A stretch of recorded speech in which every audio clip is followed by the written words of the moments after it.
I'm here standing in line, and it's 1:15, and there's two lines. There's another line for tickets after the first showing, and I just can't understand what people are standing in line for if they're not going to see the first show.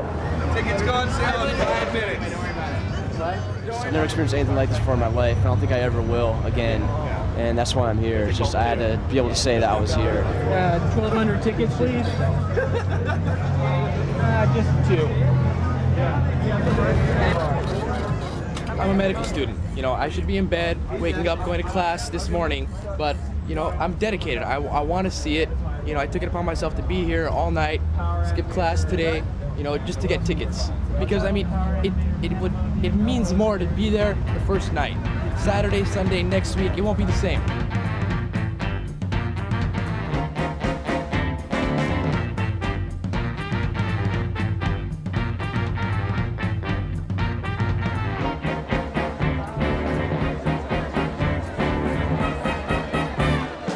How freaky can I sound? I believe in Star Wars completely. I believe in it in the same way people believe in myths. Like I don't believe that it actually happened, but I believe that it's, I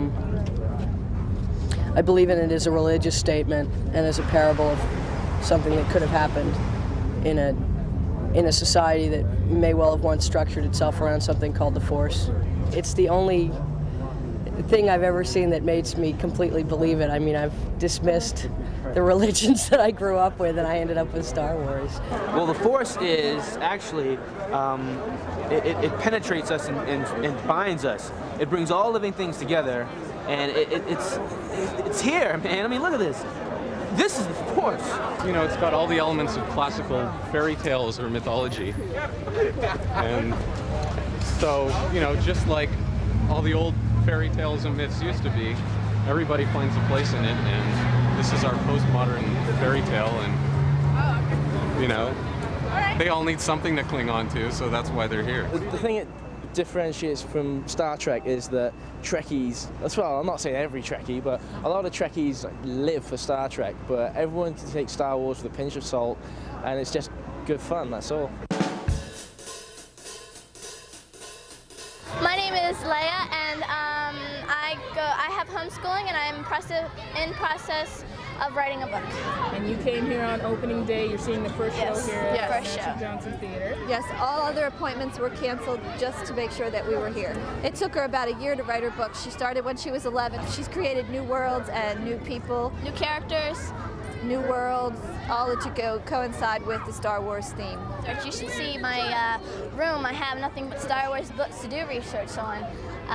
So I have enough research, you could say, to actually be George Lucas. And that's our next step. You know, George Lucas wasn't satisfied. He took Star Wars from what was the best in 1977 to what is the best now in 1997. But it's like colorizing Casablanca or something, you know. Do you really want to do that? I don't think it's that. They made a great film in They made a great film in '77. Well, it's like changing a classic film. They made a great film. As far as I know, he was sick of it. But for his fans, he went out of his way to do it for us. This is my great fear. I have this great fear that George is going to die before he makes the 9th movie. Like he's going to make 8, right? And then number 9, he's just going to kick the bucket. And we were talking about this yesterday. There's all these things that have happened. Like I think Beethoven died after the 9th Symphony. And this guy knows this theory of 9s or something, where all these people have died before their 9th, whatever, their 9th thing. And there's 9 movies to Star Wars. And George might kick it. That would suck. I wouldn't know what happened in the end. Doesn't that frighten you in any way?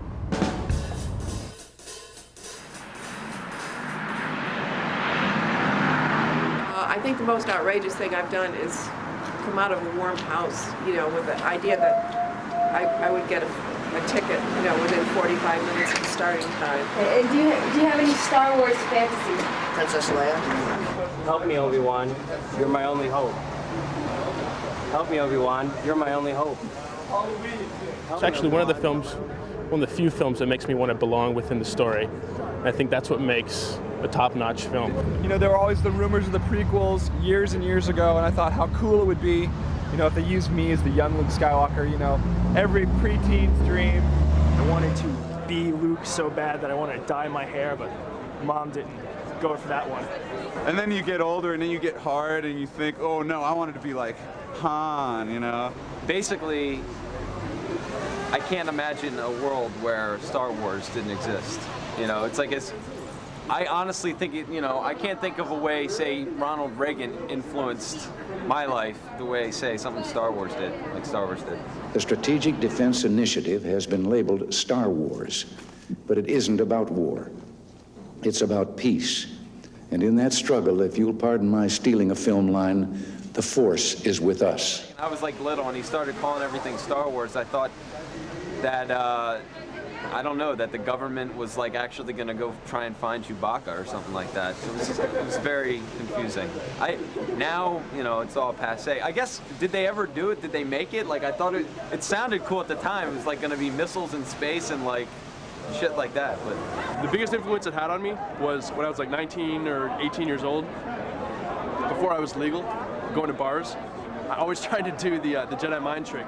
There's a point in Star Wars, they get stopped by the stormtroopers and say, "We need to see your identification." Obi-Wan Kenobi goes, "You don't need to see our identification." And I was trying that. Gee, I think I left my ID in my other pants. Look, we're in kind of a hurry. These aren't the drones you want. These aren't the drones we want. You don't want to detain us. We don't want to detain you.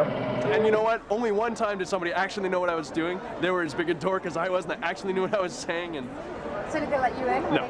I have Star Wars paraphernalia because my friend brought it with me so that we could play with it for a while. Sure. It's the Millennium Falcon, yeah. It's, apparently it has a ripcord to it, and if you put it on a table with the ripcord, it would spin around, but we don't have that part. I used to have an R2-D2 original cookie jar, but I have 3 cats and I knocked it off the shelf, which is pretty sad.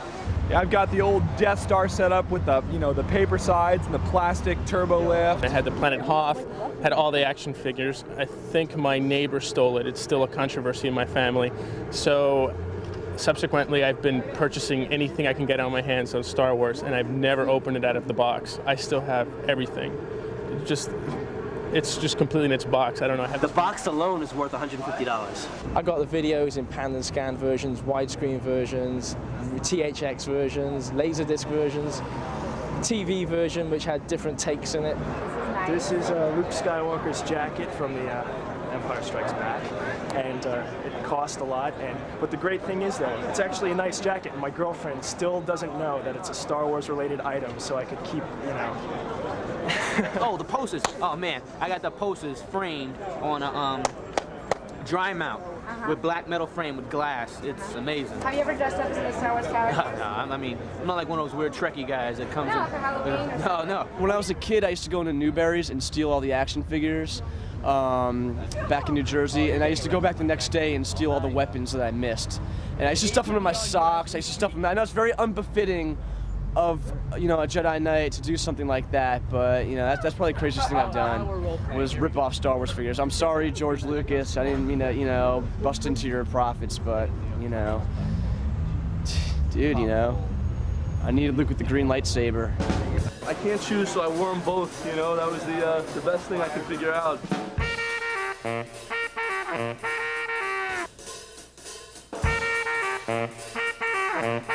Okay, there's that Chewbacca guy, and you probably see him. He's right there. Yeah, that guy. He, at some point before the movie started, just ran in front, between the front row and the theater, and everybody just started going nuts. Everybody started cheering for him. It was screaming and screaming, and then right when it was about to begin, it stopped. It complete silence. And then when it started, the crowd just went crazy.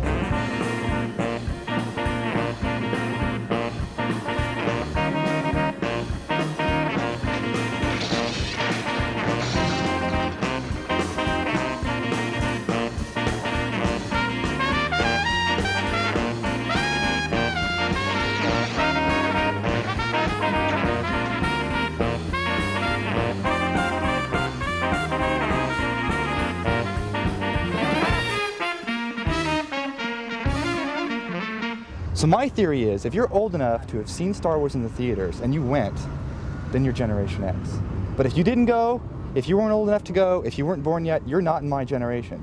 Because I can't communicate with somebody that doesn't know who the hell Darth Vader is. I was 4 years old, and I mean, everybody laughs at me. They say that I don't remember, but I do. I saw it here 20 years ago. When I was 3.5, my mom was taking me out of nursery school to go see this. Had to wait all the way around the corner and around the side. I kept falling asleep in the theaters before they blew up the Death Star. I thought Star Wars, when I didn't know anything about it, I thought Star Wars was about movie stars, like Hollywood actors, bickering. No, I mean, it was sort of complicated until I realized it was just basically good versus bad. Instead, I went to see For the Love of Benji. I remember that my mom took me to the first movie and she dropped me off with my movie money and she said, listen, I know you're going to worry about the robots, so they don't get hurt. Have a nice time. And the TIE fighters were good or bad, and the X-Wings were good or bad, and it was very complicated for me at first, but I'm okay now. I just felt that in order to fulfill my destiny as a human being on this earth, I had to see it in the theater all the way through, and to make up for lost time, I'm seeing it 5 times tonight. I got here on time, got in to see the first show, and I was blown away by it, and now, now I can go on with my childhood. We've all seen it a billion times before. It's just the opportunity to sit in the theater with, 1,500 freaks and yeah, I told my boss I needed today off because they had all these unexpected visitors coming in from out of town, and I wanted to hang out with them because they're going to be like at the airport for 2 hours, is what I told him. And then I came here, and now he's going to see this, and I'm going to be fired.